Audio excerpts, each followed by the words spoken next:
Les traces de la tragédie sont bien visibles dans cet édifice à logement de Fredericton.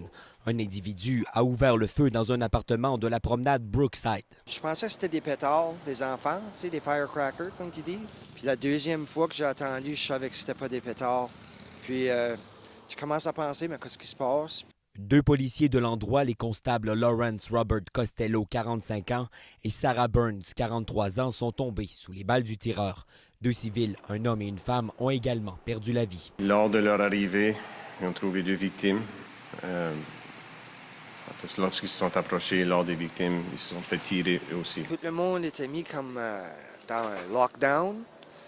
Puis les chars de police, les chars d'assaut, SWAT team. Puis à ce point-là, c'était un petit peu chaos. Il y avait un échange de coups de feu. Un homme de 48 ans de Fredericton a été arrêté. Il se trouve à l'hôpital dans un état critique.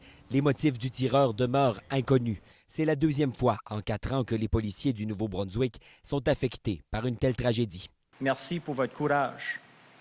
Merci aussi aux Canadiens et Canadiennes pour les messages de condoléances et pour leurs pensées. Pendant l'opération, les gens du secteur ont été invités à se barricader dans leur résidence et ce, pendant près de 4 heures.